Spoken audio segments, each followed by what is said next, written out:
Assalamualaikum warahmatullahi wabarakatuh. Selamat pagi anak-anak. Semoga pada pagi hari ini anak-anak masih dalam keadaan sehat walafiat dan tetap bersemangat untuk mengikuti pembelajaran pada pagi hari ini. Kita berjumpa lagi dengan Pak Karimin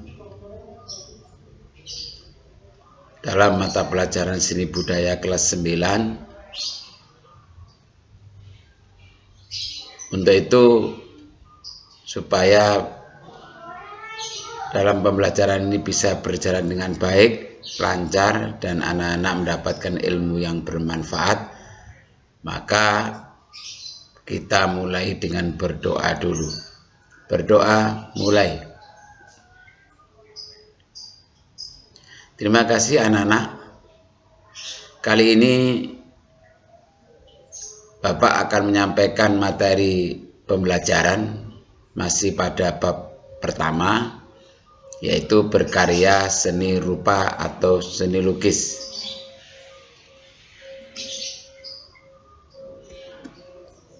Dengan tema aliran atau gaya dalam seni rupa, seni lukis. Tujuan yang hendak dicapai oleh anak-anak, pertama, anak-anak harus bisa menjelaskan jenis-jenis aliran seni rupa. Yang kedua, anak-anak harus membuat seni lukis menurut gaya atau aliran.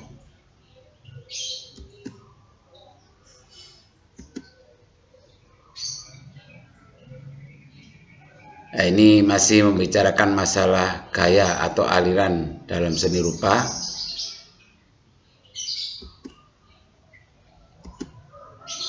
Gaya seni rupa murni Nusantara dan mancanegara dapat dibedakan menjadi 3 anak-anak. Pertama, seni rupa tradisional. Yang kedua, seni rupa modern. Dan ketiga, seni rupa postmodern. Gaya seni rupa tradisional terbagi menjadi 2. Pertama, seni rupa primitif atau prasejarah. Kedua, seni rupa klasik. Seni rupa primitif dari kata prima yang artinya dasar atau pokok. Berarti nanti penggambarannya itu yang penting-penting saja. Berarti seni rupa primitif dapat diartikan seni yang sangat sederhana. Karena pada saat itu masyarakatnya belum mengenal tulisan. Budayanya pun masih sangat sederhana. Sehingga karya-karya yang diciptakan juga sangat sederhana. Seni rupa klasik. Seni rupa klasik dapat diartikan karya seni yang mempunyai aturan baku di tengah masyarakat atau karya seni yang mempunyai nilai tinggi atau agung. Nah, karya ini anak-anak biasanya diciptakan oleh masyarakat di lingkungan kerajaan, sehingga dikenal dengan sebutan istana sentris.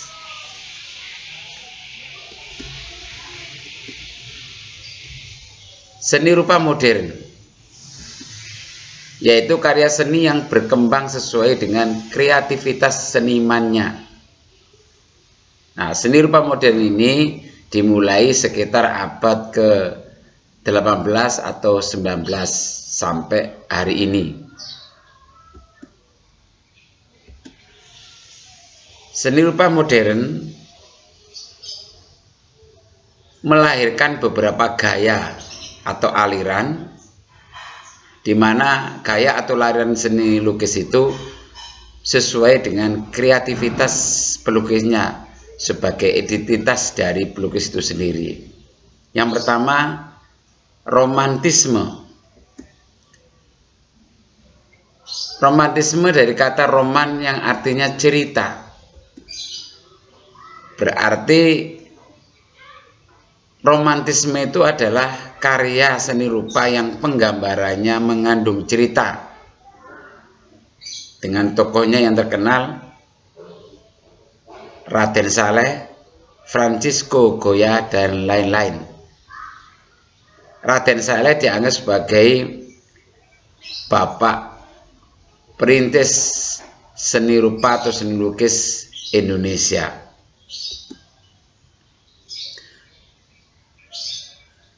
Contoh karya seni lukis romantisme, silakan dilihat pada lukisan ini yang dibuat oleh Raden Saleh Bustaman.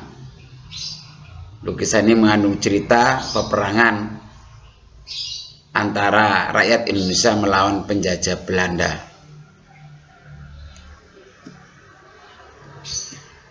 Yang kedua, naturalisme. Naturalisme dari kata nature yang berarti alam.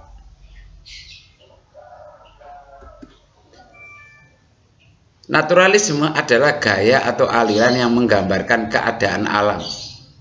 Tokohnya yang terkenal diantaranya Basuki Abdullah, Abdullah Suryo Subroto, John Constable, dan lain-lain.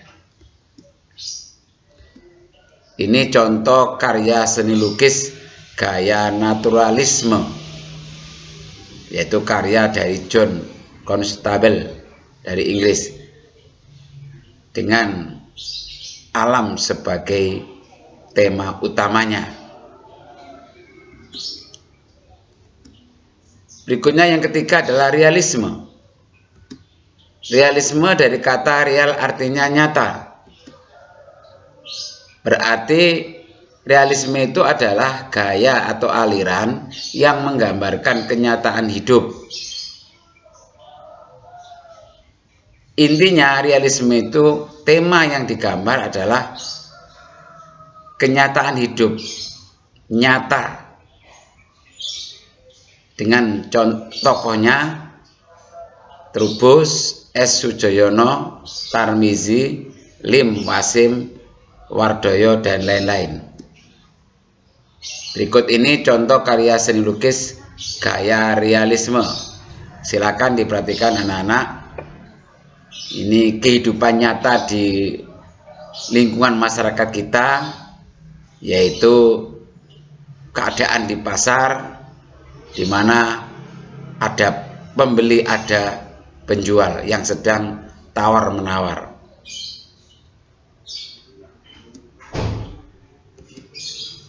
Yang keempat adalah surrealisme. Surrealisme dari kata sur yang artinya melebih-lebihkan. Surrealisme adalah gaya atau aliran yang penggambarannya melebih-lebihkan kenyataan. Berarti di luar nalar manusia. Bahkan ada yang menyebutnya optimisme psikis yang murni atau alam mimpi. Tokohnya yang terkenal Salvador Dali, Ivan Sagita, Agus Kamal, dan lain-lain. Nah, ini contoh karya seni lukis gaya surrealisme. Ini karya dari Salvador Dali, seorang pelukis dari Spanyol. Yang kelima, impresionisme.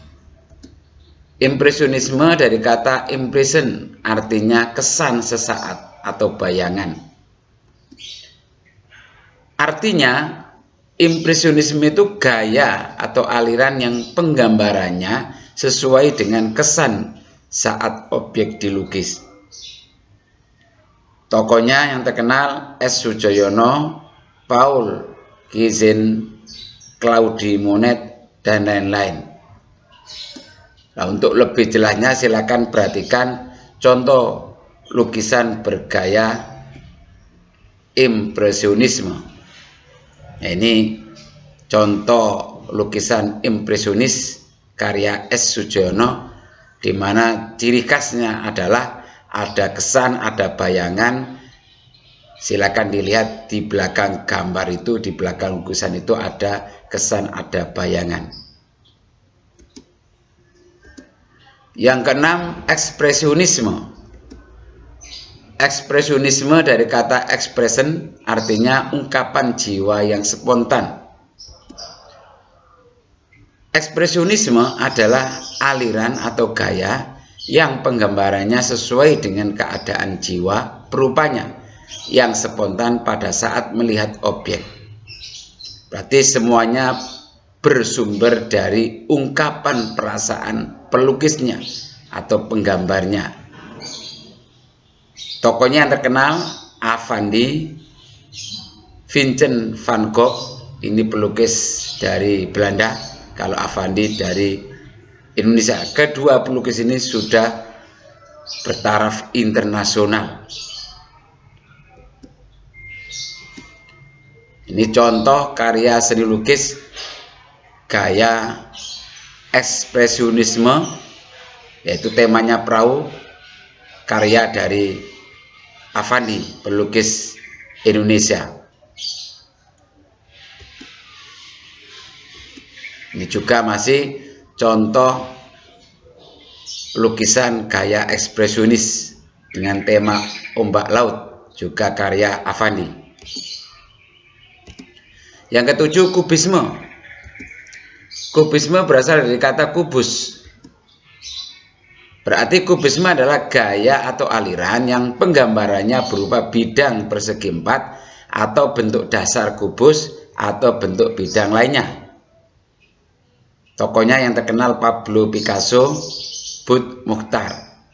Berarti objek alam yang menjadi objek gambar itu disederhanakan menjadi bentuk-bentuk geometris, bisa persegi empat, bisa persegi empat persegi panjang, bisa segitiga, lingkaran, dan sebagainya. Nah, ini contoh karya seni lukis gaya kubisme, di mana objek gambarnya terbangun dan terbuat dari bidang-bidang geometris, karya Pablo Picasso. Ini juga masih lukisan bergaya kubisme, karya Butt Mukhtar. Bentuknya seperti manusia, tapi terbuat dari bidang-bidang geometris. Yang kedelapan, abstraksionisme. Dari kata abstrak yang artinya tidak jelas.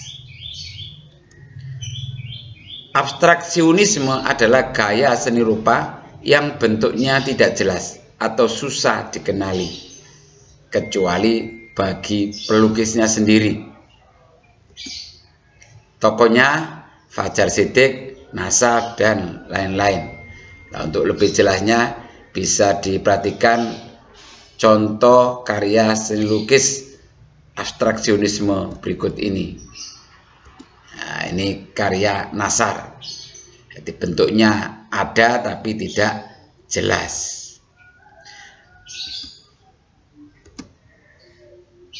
Terima kasih anak-anak. Hari ini materi yang Bapak sampaikan sampai di sini saja. Mudah-mudahan apa yang Bapak sampaikan anak-anak bisa lebih paham, lebih jelas, lebih mengerti. Dan pada pertemuan berikutnya, bila materinya melukis, maka anak-anak diharapkan bisa melukis sesuai dengan gaya atau aliran yang dipilih. Ingat anak-anak, materi tadi supaya dicatat, dirangkum, agar anak-anak punya catatan yang rapi, punya dokumentasi yang baik, sehingga pada suatu saat Bapak minta untuk dikirimkan, segera dikirimkan sebagai penilaian harian. Anak-anak, harapan dari Bapak semoga materi pelajaran pada pagi hari ini bisa bermanfaat, dan Bapak doakan semoga ilmu yang diterima pada pagi hari dan selanjutnya semoga bermanfaat untuk kita semua. Saya akhiri, Assalamualaikum warahmatullahi wabarakatuh.